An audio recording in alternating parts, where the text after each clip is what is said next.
Well, some very interesting information coming from a recent Joe Rogan interview that he did with Aaron Rodgers. A lot of people know Joe Rogan, number one podcast in the world, signed a mega renewal with Spotify into the hundreds of millions of dollars for that podcast. Well, in a recent interview that he had with Aaron Rodgers, he talks about the need for Jesus to return. And I think they're actually talking about the physical return of Jesus, and they obviously don't have good theology around that. I'll share with you what it is that they say about it. I have the clip ready to be pulled up. But one thing that I think is really interesting, Joe Rogan having the most influence of any other, basically journalist or newscaster. I know podcasts are not that, but it is that in today's culture. There certainly are a heck of a lot more people listening to podcasts, going deeper in these topics and actually using critical thinking as opposed to taking those corporate media talking points to heart.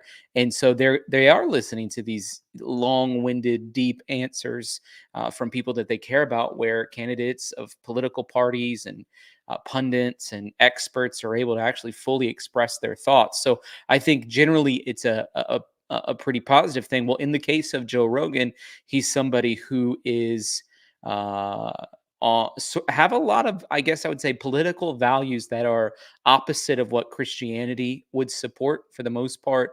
However, in recent years, you could see that there's a softening inside of him towards the Christian values, the way of life for believers. In fact, he just did an episode with Dr. Phil, and they talk about family values and how families are actually the core of America, and the woke agenda, the policies that are being put in place, the conversations that are having are actually deteriorating the nuclear family structure, which in turn is then deteriorating our nation. They talk about just the degradation of our schools and how there is critical race theory being taught. And they actually cited a letter that said if in a certain school district they were labeling parents, and Ted Cruz was actually on record talking about this, but they were labeling parents that were against their children being taught the critical race theory as domestic terrorists. And so one of the things, I just bring that up to say, he was talking about how ridiculous that is, but I bring that up to say that we have a situation where Joe Rogan, again, the lead podcaster in the whole wide world, is now softening to a more Christian approach, and then just outright came and said he can't wait for Jesus to return. I'm gonna play that clip for you, and I want to know what you guys think about what he's gonna say.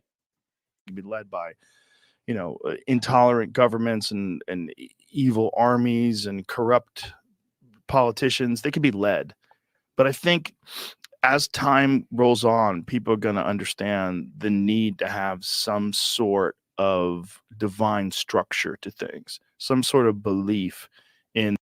So he has, I call it an atheist, but I know that's not the right term. No, he's agnostic, whatever, blah, blah, blah.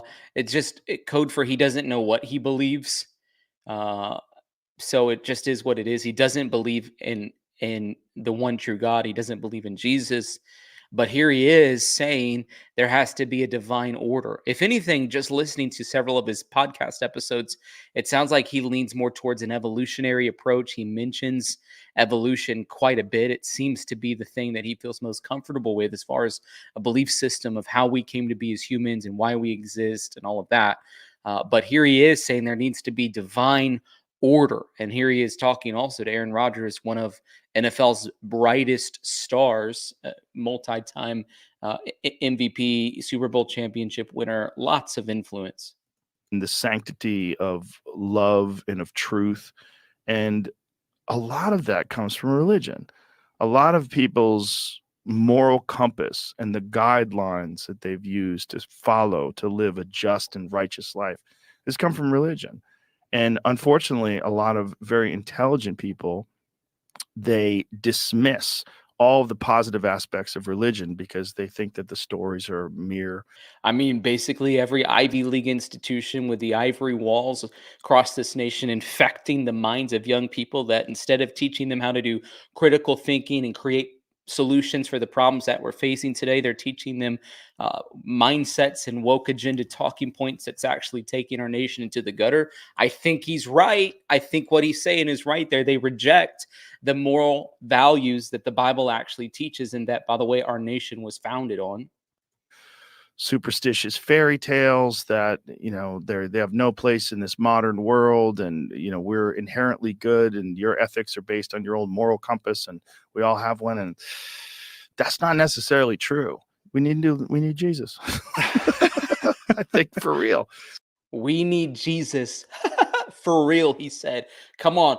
I agree with that. If you agree with the thought that we need Jesus, just type the word Jesus down in the comment section. I'm telling you right now, that's maybe one of the biggest statements I've ever heard him say. We need Jesus.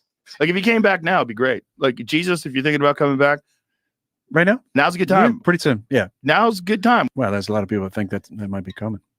Well, it might be. Mark of the beast. If there is the Christianity part and Jesus wants to come back and save everything, it'd be good right around now. Yeah. Like, don't wait till the election. Said it'd be good right about now. Don't wait until the election. I thought that was a great little conversation. They said we do need Jesus to come back, and they start talking about the mark of the beast and etc. Blah blah blah blah blah.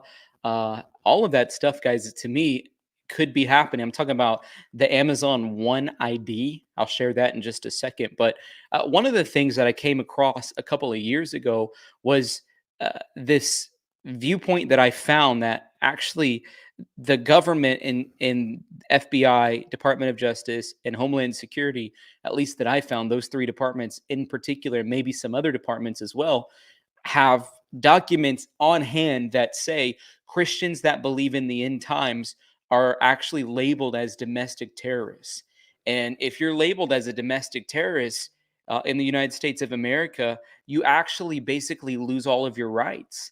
All of your rights are basically lost. If you are a Christian who believes in the end times, at any point the government can label you as, I would say, a domestic terrorist according to their own language. And then there it is. Boom. Your rights are lost. So if you don't believe me, I just Googled it.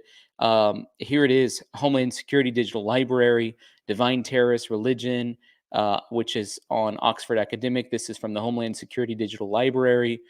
This is from the Identity Christian Movement.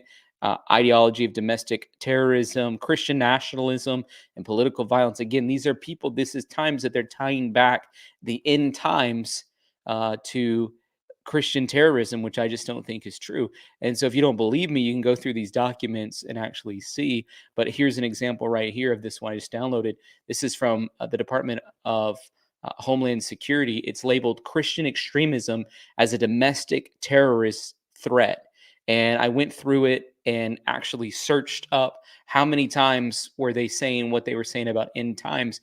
And they mentioned in the 55 pages of this document, 8 times the word end times. And so if you say the word end times as a believer today, as a Christian today, you believe in the end times, then according to the United States Army, Department of Homeland Security, FBI, whatever, you could be labeled as a terrorist. So interesting that Joe Rogan's saying that stuff now. Are they going to label him as a terrorist? I don't know. I don't think so, but you never actually know. So very, very fascinating pieces of information. Hey, I'm all for it. I do think Jesus needs to return. Their theology is a little bit wonky, and I'll tell you why. Their theology actually is saying he needs to come back and fix the thing. When Jesus returns, he's not coming back to fix the thing. He's being reunited with his bride, which Scripture teaches us is his church. He's coming back for a pure and a spotless bride. It is the counterpart. He is our great reward, and he gave his life for us, for his people, and that's what he's coming back for. He's not coming back to this earth to fix the place. The Bible actually says that the old earth will be destroyed. This thing's going to be destroyed one day, and he's coming back to reunite those who believe in him and are made right through what he did for us on the cross, reunited with him. So thanks for watching. We'll see you soon.